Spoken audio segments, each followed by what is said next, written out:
বিসমিল্লাহির রহমানির রহিম। আসসালামু আলাইকুম। জনতা রান্নাঘর থেকে সবাইকে জানাচ্ছি শুভেচ্ছা। আশা করি সবাই ভালো আছেন। আজকে যে রেসিপিটি করব সেটা একটা ভাজির রেসিপি। সেটা হচ্ছে রসুন ভাজি।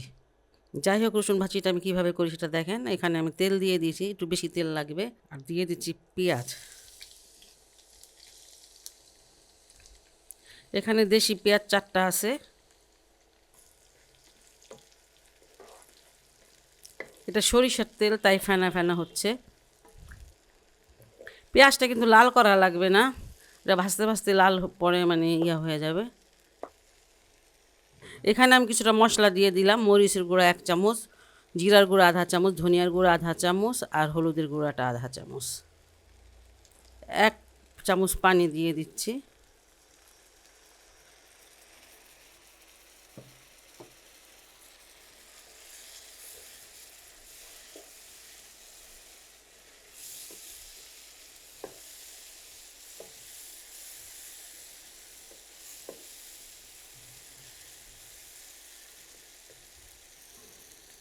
এখানে আমি কিছুটা দিয়ে দিচ্ছি আলু। আলুগুলা আমি স্কিন সহকারে কুচি করে নিয়ে, ছোটো আলু, লাল আলুগুলো হয় না সেগুলো। এটাই দেওয়া লাগবে এমন কোনো কথা নাই, আপনার হাতের কাছে যেটা আছে সেটাই দেন।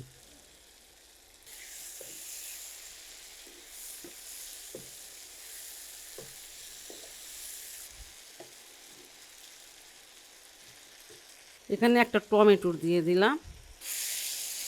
টমেটোটা একটু ছোটো ছোটো করে কেটেছি।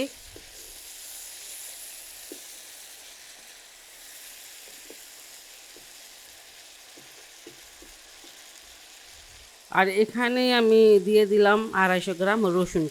রসুন মানে আস্ত রসুন, এগুলো ওই যে দেশি রসুনগুলো হয় না।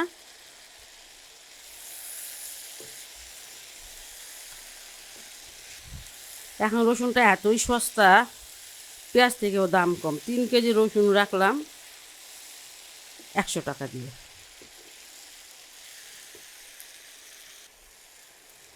লবণটা স্বাদ মতন দিয়ে দিচ্ছি।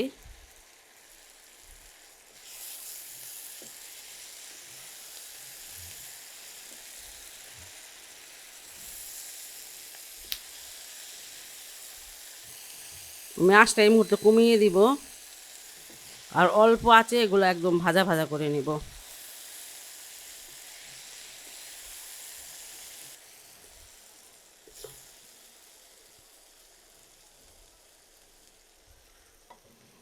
এখানে আমি 1 টেবিল চামচ পানি দিয়ে দিলাম। পানিটা খুব কম দিতে হবে। আর এটা এখন আমি ঢেকে দিব। 15 মিনিট পর আমি আসলাম। যাই হোক, এখন এখানে আমি কাঁচামরিচ 4টা দিয়ে দিলাম। আর এখানে গরম মশলার গুঁড়া আধা চামচ দিলাম। গরম মশলার গুঁড়াটা যদি না থাকে তাহলে এমনি একটু গরম মশলা দিয়ে দিয়েন, কারণ তাহলে একটা হয় কি, মানে একটা অন্যরকম একটা ফ্লেভার আসে মাংস মাংস। আর এটা ভুনা খিচুড়ি দিয়ে বা সব কিছুতে খাওয়া যায়, পোলাও টোলাও দিয়ে খাওয়া যায়, ভাত দিয়েও খাওয়া যায়। আচ্ছা, এটাকে আমি এখন আবার 3-4 মিনিট এইভাবে একটু ভেজে নিব। ভেজে না নিলে এটা ফ্লেভার, যে সুন্দর একটা রসুনের ফ্লেভার, সেটা আসবে না।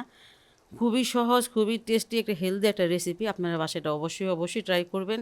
আর যদি ভালো লাগে আমার রেসিপিটি, তাহলে অবশ্যই আমার চ্যানেলকে লাইক, কমেন্ট, সাবস্ক্রাইব করবেন। সব ভালো থাকুন, সুস্থ থাকুন, নিরাপদে থাকুন, এই দোয়া করি। আল্লাহ হাফেজ।